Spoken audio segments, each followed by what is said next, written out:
เดือดร้อน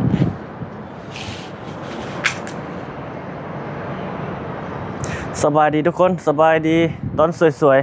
ๆตอนนี้ประมาณ1 โมงเนาะ ขึ้นมาอัปเดตทุกคนเบิ่งทางล่างเขาเปเนาะขึ้นภาพมุมสูงมื้อนี้อัปเดตล่าสุดเด้อวันที่8ทุกคนในมื้อนี้นะวันที่8เดือน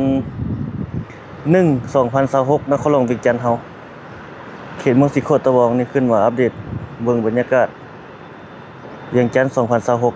2026โอ้แดดร้อนเลยเนาะแต่ว่าหนาวๆเด้ทุกคนเลยมีแดดอยู่แต่ว่ามันหนาว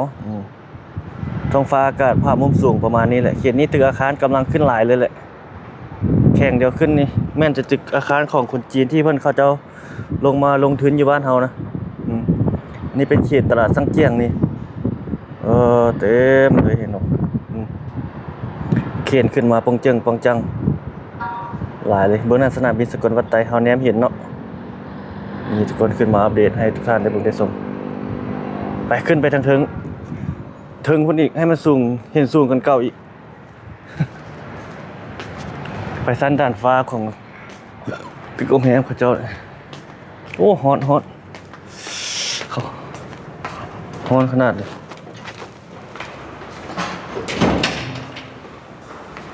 ไปทางเทิงโคตรฮ้อนเลยเขาแนมไปเห็นบ่เฮ็ดหลายทุกที่เขาเจ้ากำลังเฮ็ดส่วนหลายเป็นเต้ของนักลงทุนคนจีนหลาย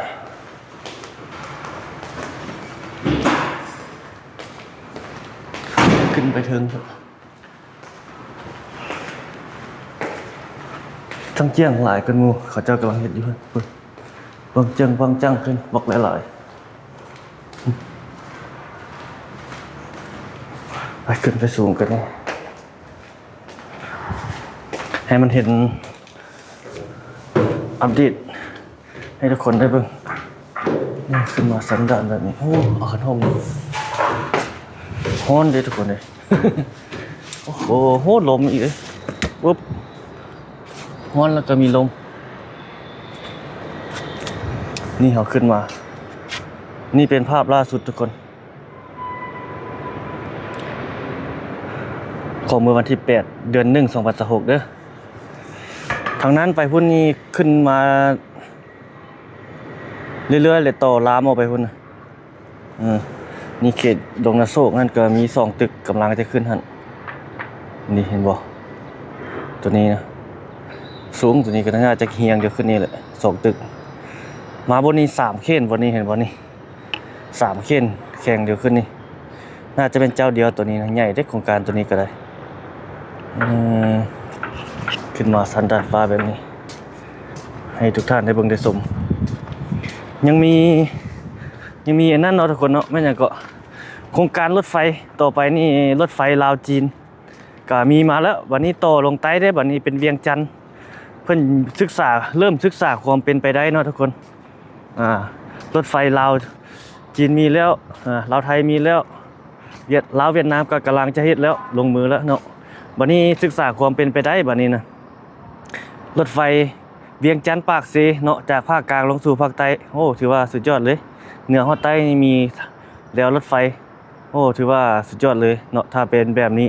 เดี๋ยวเขาจะเอาขึ้นให้ทุกท่านได้เบิ่งเนาะตามมันเพจข่าวเพิ่นลงข่าวลงหยังนะเป็นข้อมูลรายละเอียดแบบนี้เป็นประมาณนั้นเนาะ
อว่าเป็นสิ่งที่ดีเนาะทุกคนเนาะถ้าเพิ่นเห็นรถไฟขึ้นมา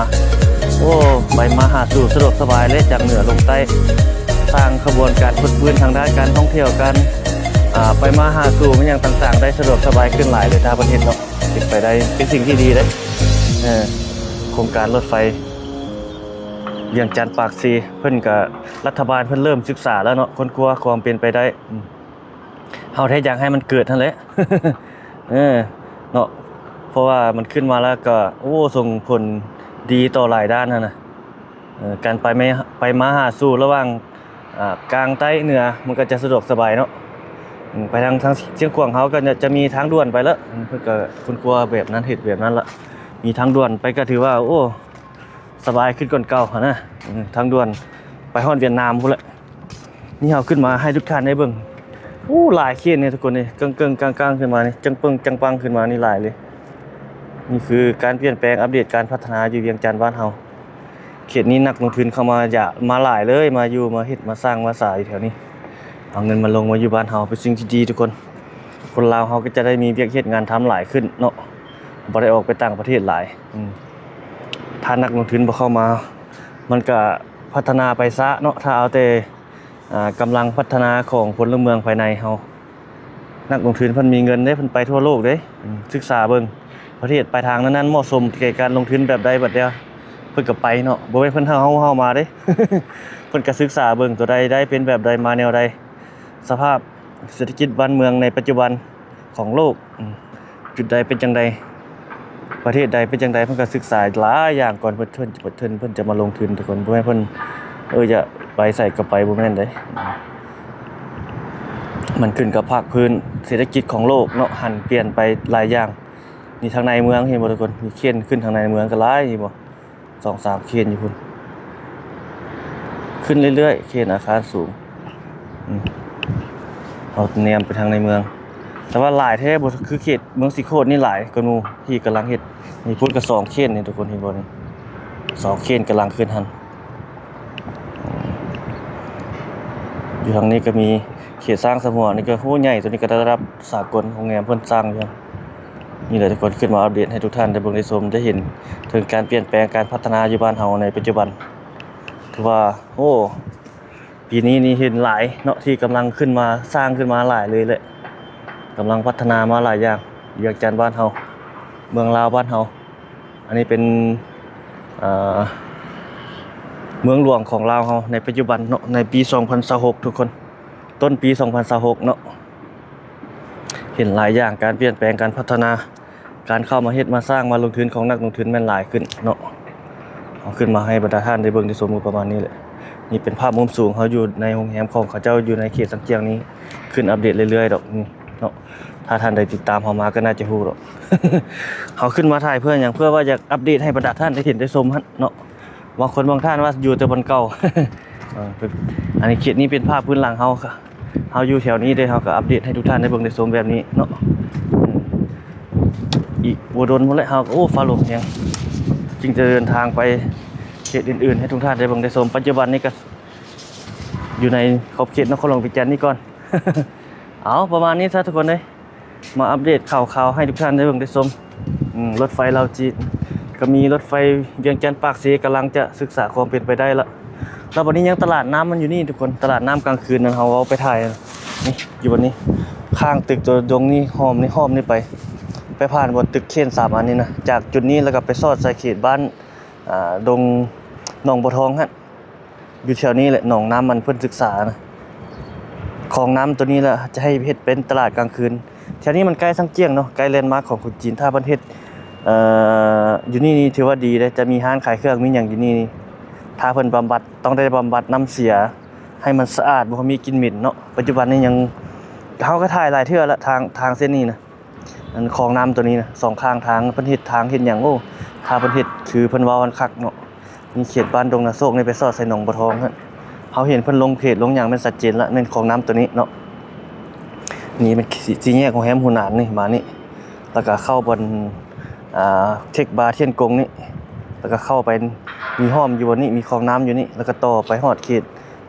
วัดเขตบ้านหนองบัวทองฮะอยู่นี่แหละอยู่ระหว่างกลาง3เขต4เขตอยู่นี่แหละวงเวียนนี่แหละ นี่เนาะอยู่แถวนี้ถือว่าดีทุกคนชอบอาทิตย์ได้ของน้ำตลาดกลางคืนแถวนี้นี่อนาคตนี่มันมีตึกมีอาคารขึ้นมาเรื่อยๆได้เขตนี้นะ